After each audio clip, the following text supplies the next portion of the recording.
नमस्कार, आप देख रहे हैं लोकमत राजस्थान। मैं हूं निशु शर्मा आपके साथ और ये है लोकमत राजस्थान का विशेष लोकमत पॉडकास्ट नेशन का एक विशेष पॉडकास्ट, जिसमें मेरे साथ आज स्टूडियो में मौजूद हैं पंडित शिव लहरी शास्त्री जी। सर, बहुत बहुत स्वागत है आपका लोकमत राजस्थान पे। और आज सर आप यहाँ पर आए हैं, आज एक बहुत ही विशेष जो भौगोलिक है और धार्मिक रूप से एक बहुत विशेष घटना घट रही है। आज चंद्र ग्रहण है भाद्रपद शुक्ल पक्ष की पूर्णिमा पर। तो हम सर आपसे जानना चाहेंगे कि इसका भौगोलिक और धार्मिक दृष्टि से क्या महत्व है और किस तरह से ये आम इंसान के जीवन में प्रभाव डालेगा। बहुत बहुत शुभकामनाएं, बधाई। सर्वप्रथम मैं देशवासियों को मेरी तरफ से बहुत बहुत बधाई और शुभकामनाएं। आज का दिन का जो महत्व है बहुत प्रभावशाली है। तो सर्वप्रथम मैं गणेश जी की वंदना करते हुए गजाननं भूतगणाधिसेवितं कपित्थजम्बुफलचारुभक्षणं उमासुतं शोकविनाशकारकं नमामि विघ्नेश्वरपादपङ्कजं। गंगणपते नमः। अखण्डमण्डलाकारं व्याप्तं येन चराचरं तदं पदं दर्शतं येन तस्मै श्रीगुरुवे परमेष्ठ गुरुचरणकमलभ्यो नमः। शान्ताकारं भुजक्षेणं पद्मनाभं सुरेशं विश्वाधारं गगनसदृशं मेघवान शुभांगं लक्ष्मीकान्तं कमलनयनं योगवृद्ध्यानगम्यं वंदे विष्णु भवभरणं सर्वलोकैकनाथं विष्णवे नमः। आपने बहुत सुंदर प्रश्न किया। आज भाद्रपद शुक्ला पूर्णमासी रविवार है जी। और आज का संयोग चंद्र ग्रहण के रूप में विशेष तौर पे देख रहे हैं। चंद्र ग्रहण की भौगोलिक स्थिति के अनुसार जब हम देखते हैं तो सूर्य, चंद्रमा और पृथ्वी सूर्य के चक्कर लगाती है, चंद्रमा पृथ्वी के चक्कर लगाता है। और चंद्रमा के पृथ्वी पे चक्कर लगाने से ही हमारी तिथियां निर्धारित की जाती हैं जी। तो इसी तरीके से आज पूर्णमासी का दिन है। पृथ्वी और चंद्रमा अपनी परिधि में अभी अपनी ऑर्बिट में घूमते हुए जब सूर्य और चंद्रमा के मध्य में जब पृथ्वी आ जाती है तो वो चंद्र ग्रहण कहलाता है। कैसे कहलाता है कि चंद्रमा को सूर्य से प्रकाश मिलता है जी। और जब पृथ्वी मध्य में आ जाती है तो पृथ्वी की छाया चंद्रमा पर रहती है। आज के दिन जब एक स्थिति में सूर्य, पृथ्वी और चंद्रमा एक सीध में आ जाते हैं, 90 डिग्री में आ जाते हैं, तब ये घटना घटित होती है। तो चंद्रमा को प्रकाश सूर्य का नहीं मिलता है और वो छाया जो चंद्रमा पे पड़ती है उसको हम चंद्र ग्रहण के रूप में जानते हैं। और ये जब सूर्य चंद्रमा के मध्य पृथ्वी जब एक सीध में 90 डिग्री में आते हैं तभी ये चंद्र ग्रहण होता है। चंद्र ग्रहण हमेशा पूर्णमासी के दिन ही होता है। ये चंद्र ग्रहण की विशेषता है। जिस तरीके से सूर्य ग्रहण केवल अमावस्या को होता है तो चंद्र ग्रहण केवल पूर्णिमा को होता है। तो आज भाद्रपद शुक्ला पूर्णिमा है, रविवार है। और आज के दिन सूर्य और चंद्रमा के बीच में पृथ्वी एक सीध में रहेंगे, इसलिए इसको भौगोलिक स्थिति के अनुसार चंद्र ग्रहण कहा जाता है। दूसरी दृष्टि से देखी जाए, धार्मिक दृष्टि से, तो जिस समय समुद्र मंथन हुआ था उसमें से 14 रत्न निकले थे जी। श्रीमणि रंभा वारुणी अमीय संख्य गजराज कल्प द्रुम शशि धेनु धनु धन्वंतरी विषबाज, ये 14 रत्न निकले थे। तो उनमें से एक अमृत भी निकला था सबके साथ। तो उस अमृत को एक तरफ राक्षस बैठे हुए थे, एक तरफ देवता बैठे हुए थे। तो उनको देवताओं की तरफ से वितरण करना प्रारंभ कर दिया। जब ये पता चला राक्षसों को कि अमृत बांटा जा रहा है तो राहु को ये पता चला। तो राहु ने अपना छद्म वेश धारण करके देवताओं की पंक्ति में जाके बैठ गया। और वहां जैसे ही अमृत का वितरण होते राहु तक आया तो उन्होंने उसका पान कर लिया।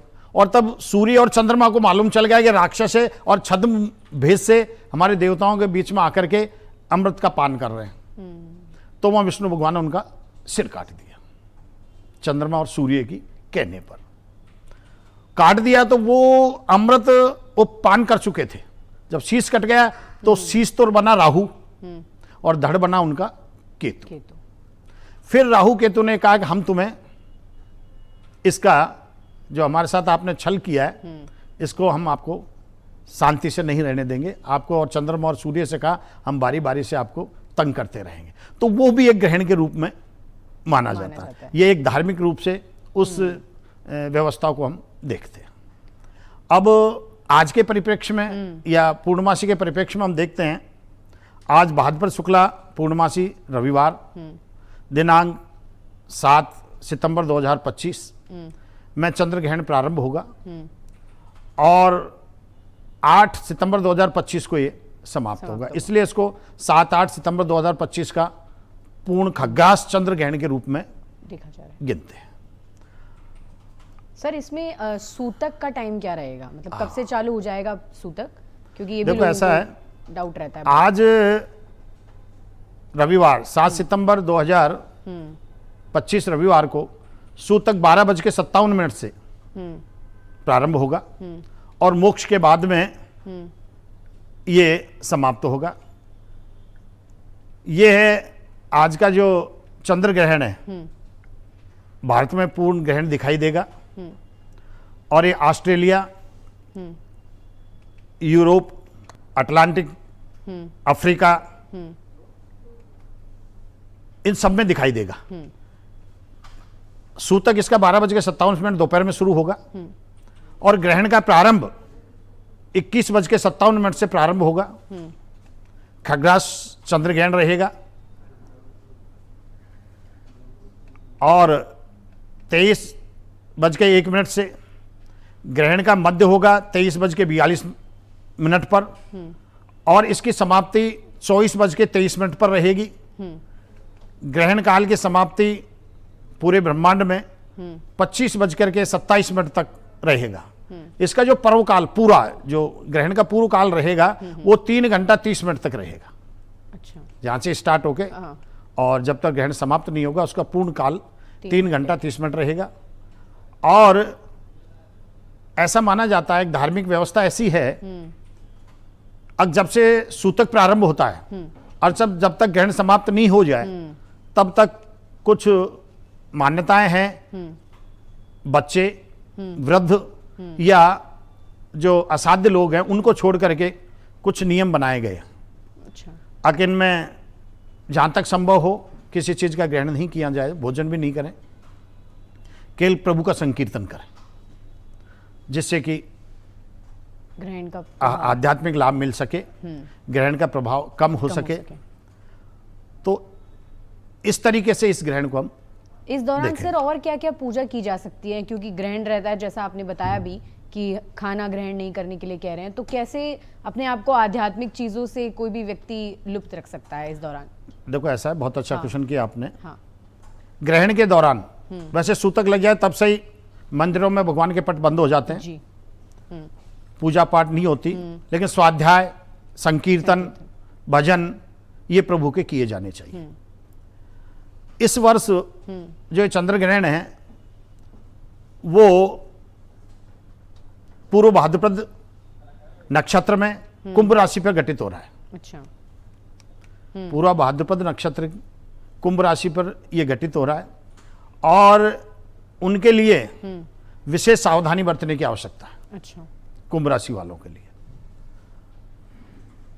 उनके लिए थोड़ा अशुभ फल प्रदान करने का यह योग बन रहा है। और उस दौरान जितने भी कुंभ राशि के जातक हैं उनको राहु ग्रह के जाप, चंद्र ग्रह के जाप, संकीर्तन, गुरु मंत्र, ये विशेष इनका जाप किया जाना चाहिए। या जिन लोगों के कालसर्प दोष होता है वो भी इसमें राहु केतु ग्रह का जाप करें, उनको बहुत लाभ मिलेगा। अच्छा, इसके अंदर और जो जातक चंद्र ग्रहण के समय जन्म हुआ है जिनका, अच्छा, उनको विशेष तौर पर इनकी पूजा अर्चना करने की आवश्यकता है, उनको इसके बहुत लाभ मिलेगा। और मैं आपको यहां और जानकारी देना चाहूंगा, अब किन किन राशियों पर चंद्र ग्रहण का क्या क्या फल देखने को मिलेगा, ये विशेष जानकारी मैं देना चाहूंगा आपको। तो जैसे मेष राशि वाले जातक हैं, उनको उन्नति और लाभ मिलेगा। उनको कहीं ग्रहण से कोई दुष्प्रभाव पड़ने की कोई आशंका नहीं है। इस तरीके से अपन मेष राशि वालों को जातक को कह सकते हैं, हम उनको जानकारी दे सकते हैं। जैसे वृषभ राशि वाले जातक हैं, उनको सुख और वैभव का अनुभव होगा। उन्हें भी कहीं कोई ऐसी कोई डरने की बात नहीं और ऐसा कोई कुप्रभाव नहीं पड़ेगा।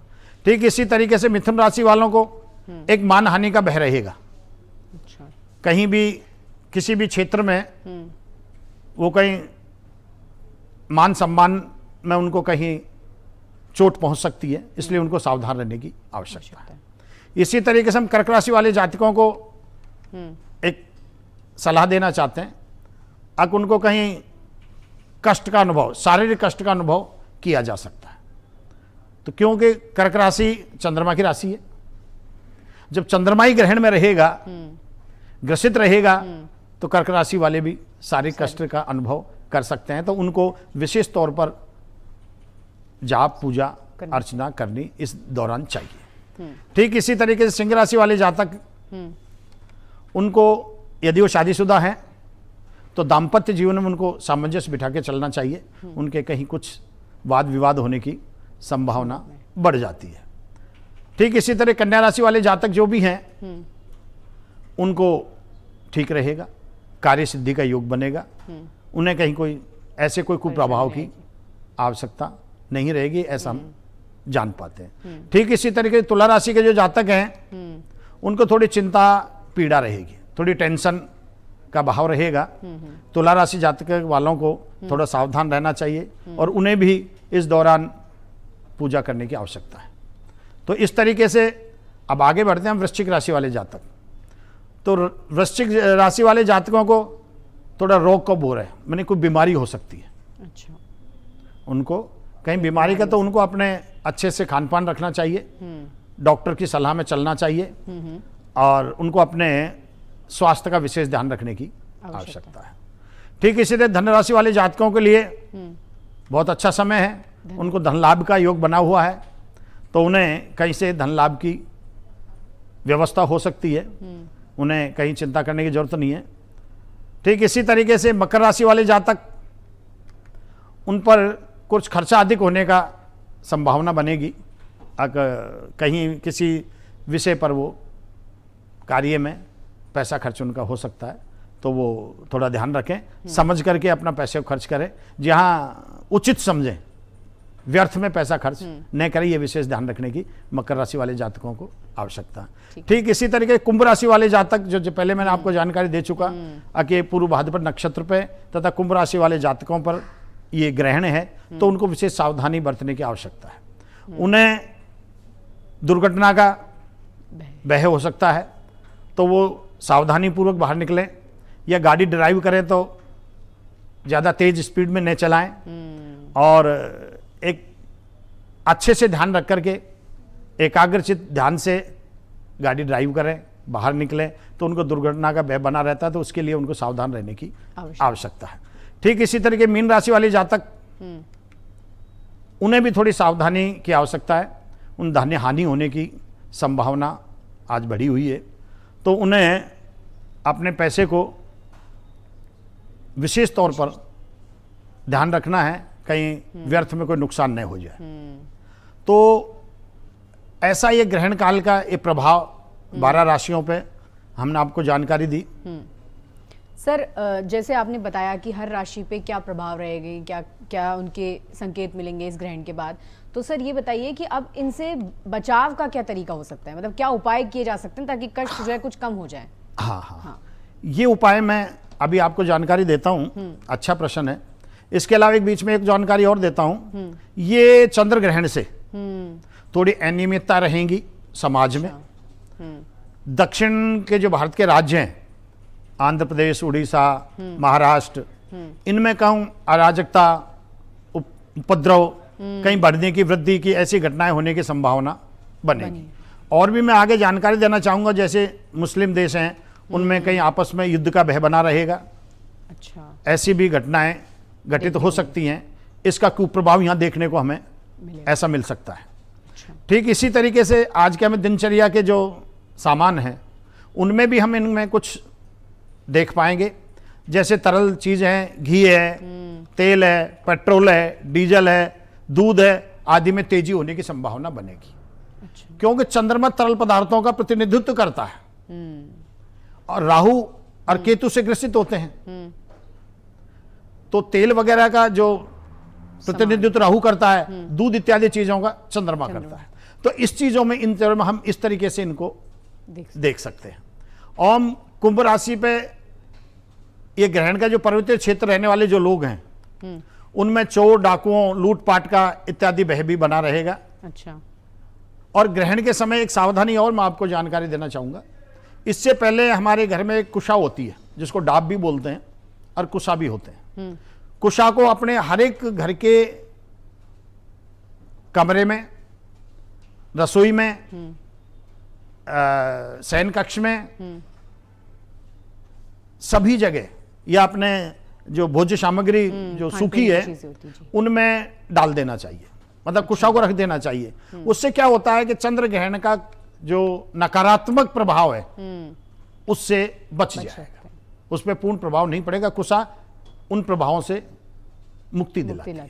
तो इसलिए हमें ये विशेष जानकारी है। जैसे मंदिर में संकीर्तन करें जो आप कह रहे थे, क्या करना चाहिए? क्या करना चाहिए? राहु चंद्र ग्रह मंत्र के जाप करें, मंदिर में संकीर्तन करें और जो भी आपका गुरु मंत्र दिया हुआ है उस मंत्र का जाप करें। ये विशेष तौर से ये जातकों को बहुत लाभप्रद रहेगा। इसी के साथ वही है सर कि क्या क्या टिप्स बताना चाहेंगे आप? हाँ, चंद्र ग्रहण जो खग्रास चंद्र ग्रहण है इसके लिए जातकों को, जितने भी जातक हैं अपने, जिस जिस जाति के हैं, जातक राशि के हैं, उन राशियों के अनुसार मैं आपको जानकारी देना चाहता हूं। अब वो इस ग्रहण के नकारात्मक ऊर्जा से बचने के लिए एक विशेष प्रावधान हमें आप जानकारी में ला रहे हैं। जैसे मेष राशि वाले जितने भी जातक हैं उनको मसूर का दान करना चाहिए। अच्छा।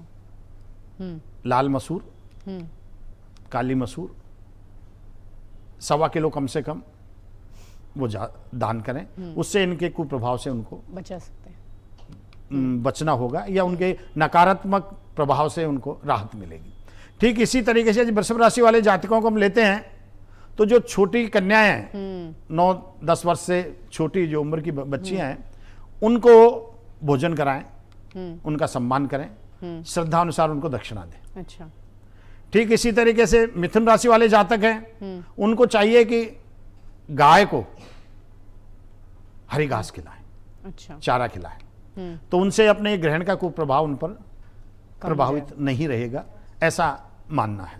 ठीक इसी तरीके से कर्क राशि वाले जातक, कर्क जिसका स्वामी चंद्रमा है, जैसे पहले जानकारी दी आपको, हाँ। तो उसमें क्या करना है आपको, इस ग्रहण काल में महामृत्युंजय का जाप करें। अच्छा।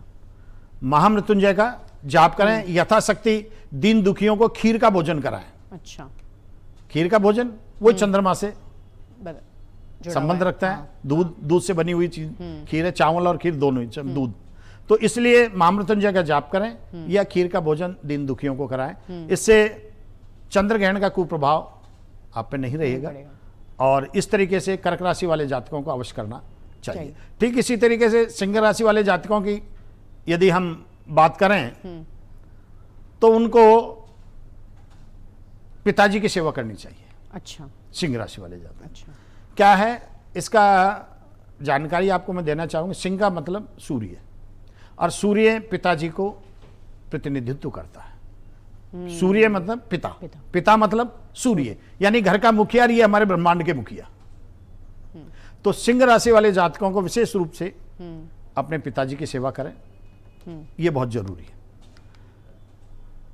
और भगवान को, सूर्य नारायण को जल भी चढ़ाए ग्रहण के पश्चात, ये बात की बात है, वो भी आप कर सकते हैं। ठीक इसी तरीके से हम कन्या राशि वाले जातकों को जानकारी देंगे कि वो कल ग्रहण की शुद्धि के बाद में हरे मूंग का दान करें। अच्छा। क्यों करें? कन्या राशि का स्वामी बुध होता है, बुध के अधिष्ठाता देवता गणेश जी हैं, इसलिए उन्हें हरे मूंग का दान करें, उनको लाभ मिलेगा। और पक्षियों को दाना भी डाल सकते हैं, उनके लिए श्रेष्ठ रहेगा। ठीक इसी क्रम में अब हम तुला राशि वाले जातकों को जानकारी देना चाहेंगे कि वो माँ लक्ष्मी की आराधना करें, महालक्ष्मी की आराधना करें, पूजा करें, और कल ग्रहण के पश्चात सूजी का हलवा बनाएं और गरीबों में वितरण करें। अच्छा। ये तुला राशि वाले जातकों के लिए विशेष विशेष प्रयोग हम देना चाहेंगे। सुंदरकांड का पाठ भी कर सकते हैं, ये वृश्चिक राशि वालों के लिए। जो वृश्चिक राशि वाले जातक हैं उनके लिए हम बताएंगे, उनको सुंदरकांड का पाठ करें या मीठी रोटी बनाएं, चील कौवों को वितरण करें। अच्छा। तो उनके लिए इसका प्रभाव बहुत कम हो जाएगा और उनका कुप्रभाव से वे बच जाएंगे। ठीक इसी क्रम में धन राशि वाले जातकों को हम जानकारी देना चाहेंगे कि वो ग्रहण के पश्चात ब्राह्मणों को भोजन कराएं, क्योंकि धन राशि का स्वामी बृहस्पति और बृहस्पति गुरु का प्रतीक है। तो ब्राह्मण मीन्स बृहस्पति गुरु और ब्राह्मण गुरु, तो गुरु का सम्मान करें, ब्राह्मणों को भोजन कराएं, तथा और भी है धार्मिक पुस्तकों का दान कर सकते हैं आप। अच्छा। अपनी जितने भी धार्मिक पुस्तक यथा योग्य आप कोई भी ब्राह्मणों को जो उनका सदुपयोग कर सके धार्मिक पुस्तकों का, उनको दान भी आप कर सकते हैं। तो इसका ग्रहण का प्रभाव आप पे न के बरोबर रहेगा। ठीक इसी प्रकार मकर राशि वाले जातकों को हम जानकारी देना चाहेंगे, वो शनिवार के दिन मंदिर में बादाम का दान करें। अच्छा। मकर राशि वाले जातकों के लिए मंदिर में बादाम चढ़ाएं और गरीब मजदूरों को भोजन कराएं। अच्छा। क्योंकि शनि हमारे वैदिक ज्योतिष में वर्कर है, और वर्कर संतुष्ट रहेगा तो वो मालिक को संतुष्ट करेंगे। तो ये बहुत जरूरी है। ठीक इसी परिप्रेक्ष्य में जब हम कुंभ राशि वाले जातकों को करेंगे लेते हैं, तो उनसे कहना चाहेंगे कि वो सफाई कर्मचारियों को दक्षिणा दें, उन्हें भोजन कराएं। अच्छा। कुंभ राशि पर विशेष ग्रहण का प्रभाव रहेगा, तो उनके लिए विशेष यह है कि वो सफाई कर्मचारी जितने भी हैं उनका सम्मान करें, उन्हें भोजन कराएं, उनको दान दक्षिणा दें यथा योग सामर्थ्यता के अनुसार, तो उनके लिए बहुत लाभ मिलेगा। अच्छा। उनके ग्रहण के कुप्रभाव से बच सकते हैं, उनका उतना प्रभाव नहीं होगा जितना हम उम्मीद कर रहे हैं। ठीक इसी तरीके से वैसे इसके अंदर और भी है, तेल से बनी हुई चीजों का दान करें। अच्छा। वस्तुओं का, तो वो भी अपन कर सकते हैं। ठीक इसी क्रम में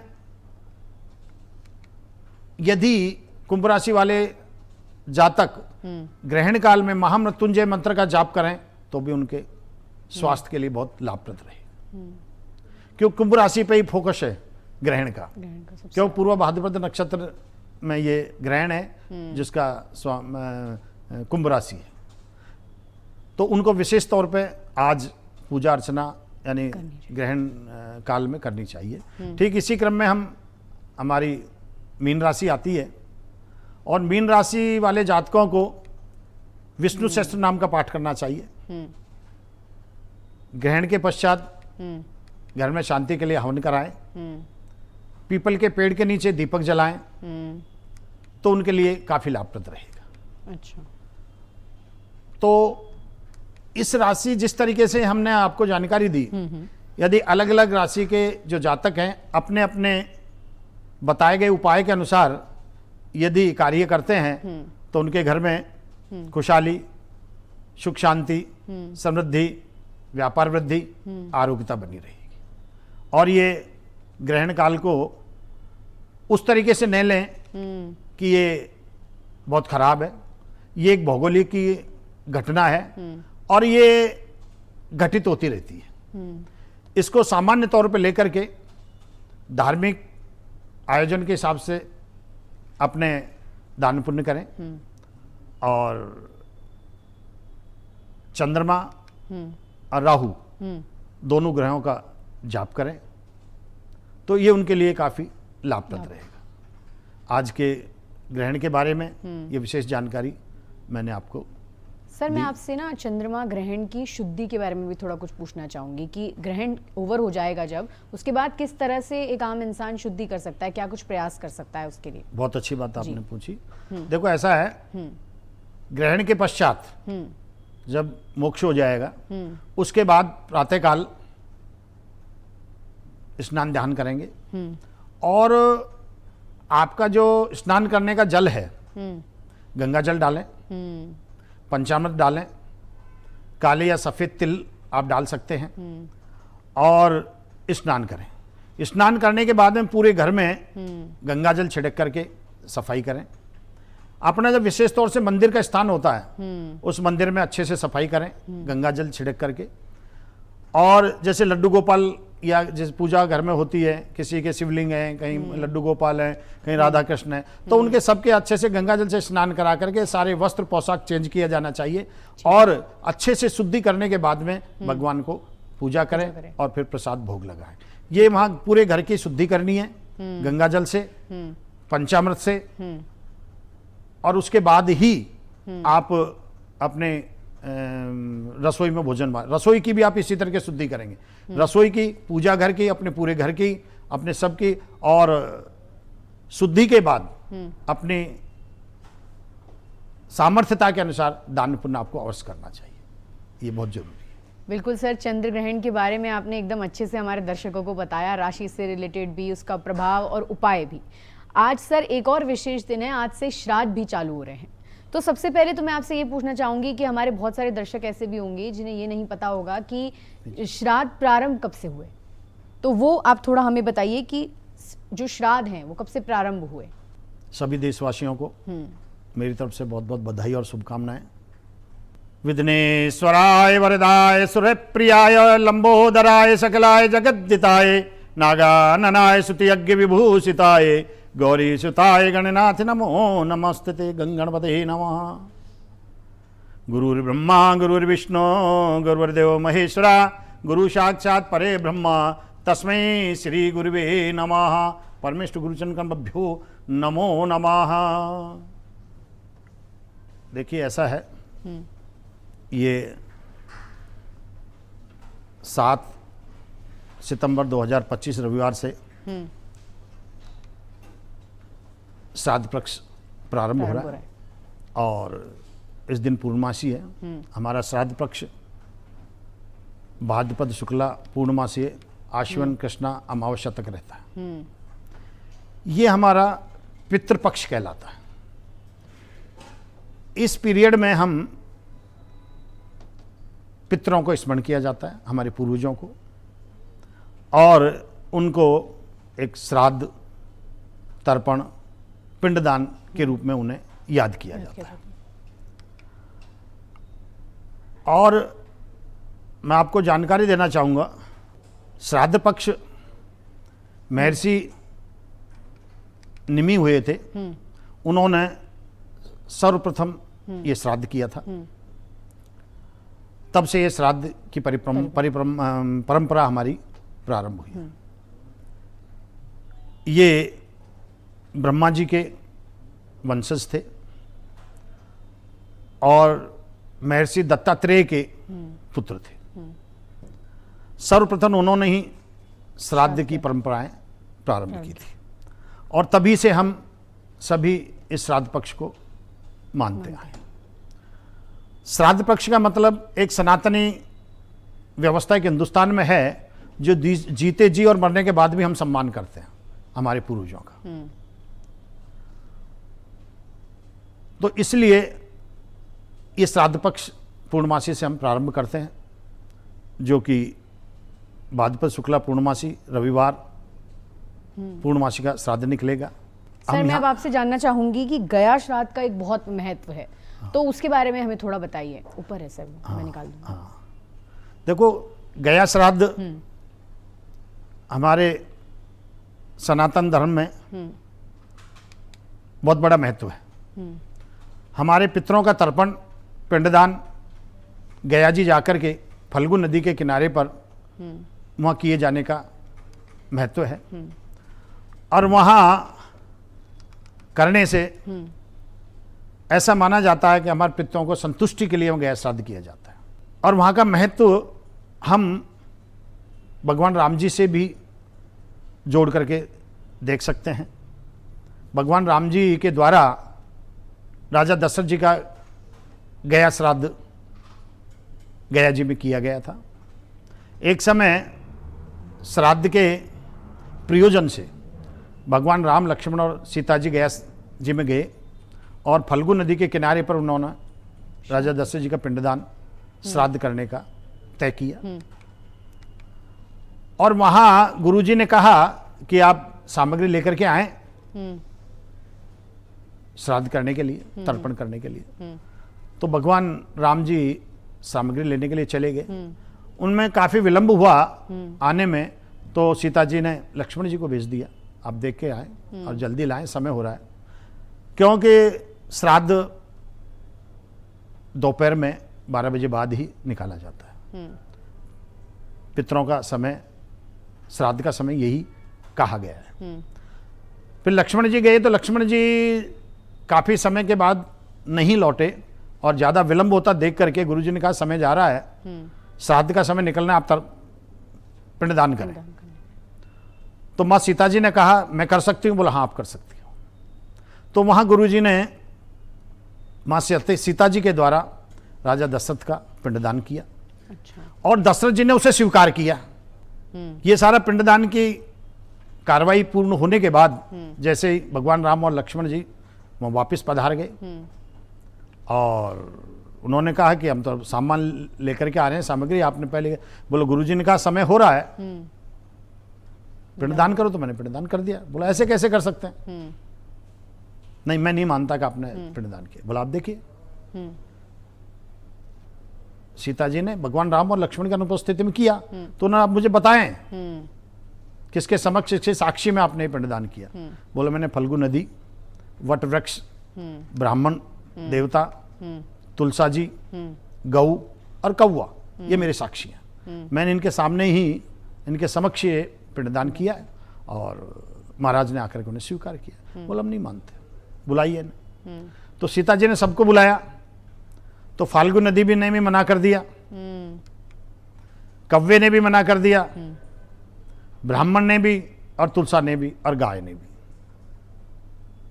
तो वहां सीता जी को क्रोध आया और फल्गु नदी को श्राप दे दिया, तुम यहाँ के अलावा कहीं नहीं बहोगी, यहाँ भी अच्छा अंतर्ध्यान हो जाओगी, प्रत्यक्ष में नहीं बहोगी। तो आज भी फल्गु नदी वहां नहीं बहती।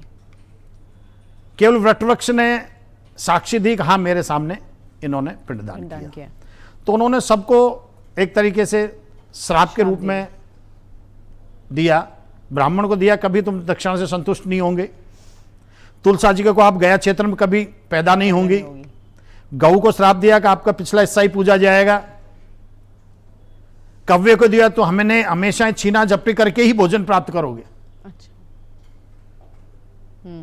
वटवृक्ष को दिया, हमेशा तुम फलो फूलोगे और दीर्घायु रहोगे। तो इन सबको इस तरीके से श्राप दे दिया सीता जी ने, और वो आज भी हम प्रत्यक्ष में देखने को मिलता है। गया क्षेत्र में तुलसा जी नहीं पैदा होती है और पानी भी उसमें कहीं नहीं दिखाई देता है। तो इस कारण से गया श्राद्ध का बहुत बड़ा महत्व है और व्यक्तियों को गया श्राद्ध किया जाना चाहिए। और गया श्राद्ध के बाद एक प्रक्रिया और भी है, आप बद्रिकानाथ पूजा कर सकते हैं। पहले गया श्राद्ध करें, फिर उसके बाद वहां गए, तभी वो पूजा आपकी सफल मानी जाएगी। ऐसा भी वृतांत मिलता है। अब आज यानी 7 तारीख रविवार को पूर्णमासी का श्राद्ध 12:57 पर ग्रहण का सूतक प्रारंभ होगा, इसलिए उससे पहले श्राद्ध निकाला जाना चाहिए।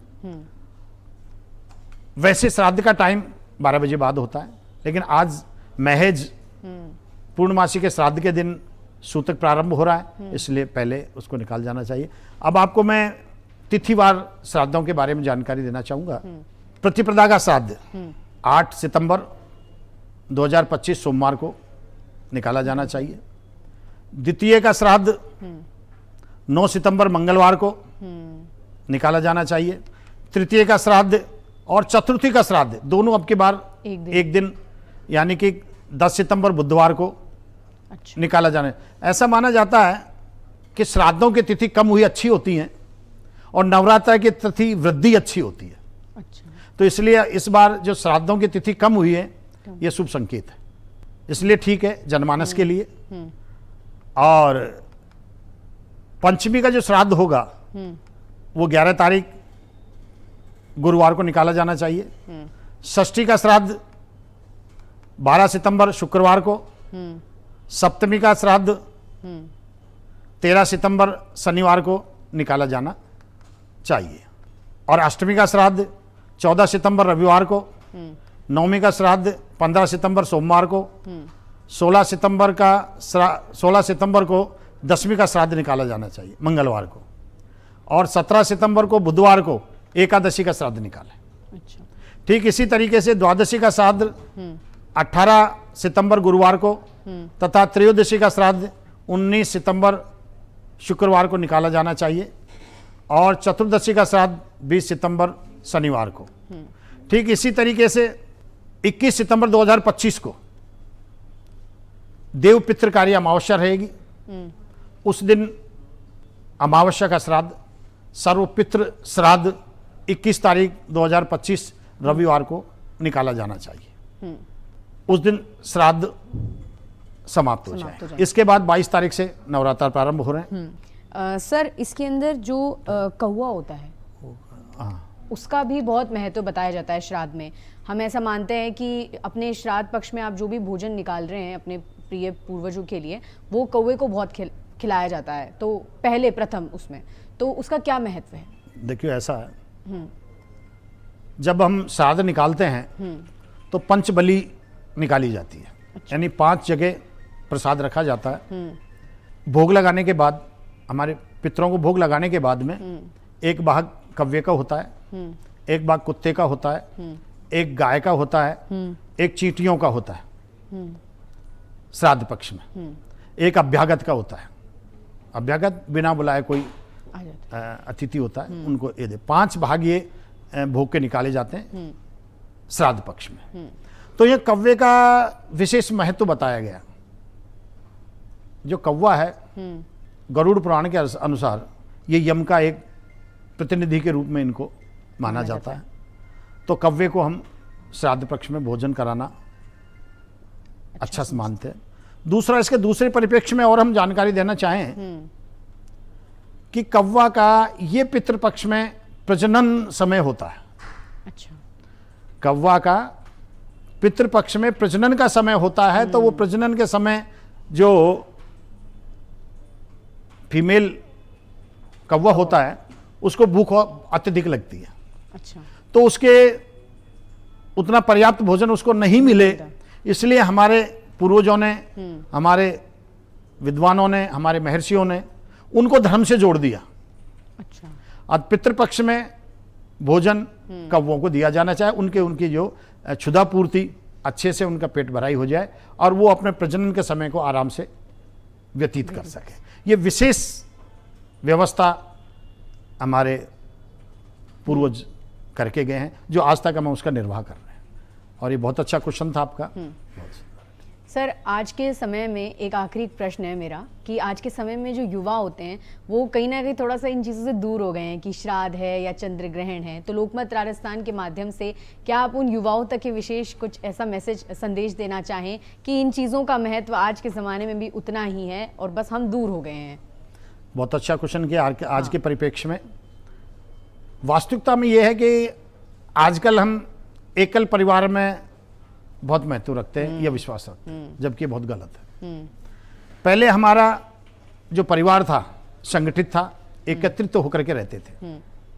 और ये पितृपक्ष का ये जितने भी प्रभाव हैं हमारे पारिवारिक रूप में हमें प्राप्त होते हैं।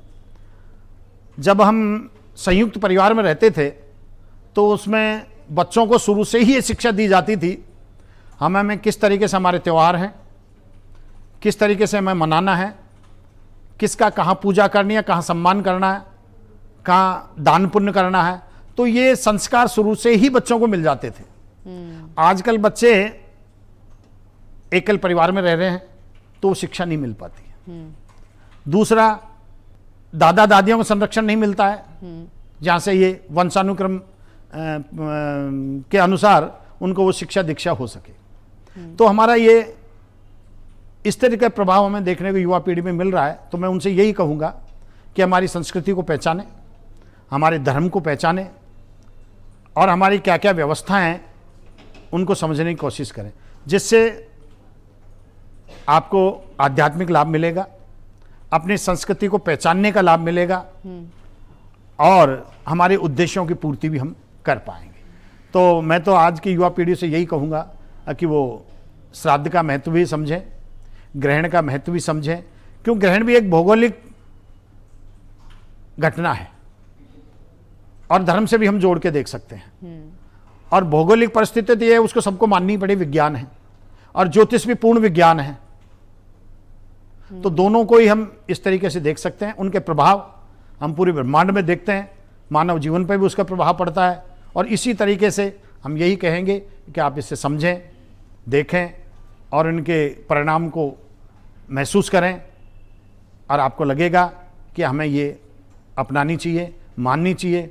और जो भी हमारे धर्मावलंबी जो बात कह रहे हैं, ये हमारे पूर्वज, हमारे गार्जियन जो कहते हैं, उन बातों को हमें इस रूप में माननी चाहिए। वो आपके जीवन में अच्छा प्रभाव डालेंगी, उससे आपको सुख शांति मिलेगी, समृद्धि मिलेगी और अपना अच्छा महसूस करेंगे, जीवन में प्रगति करेंगे।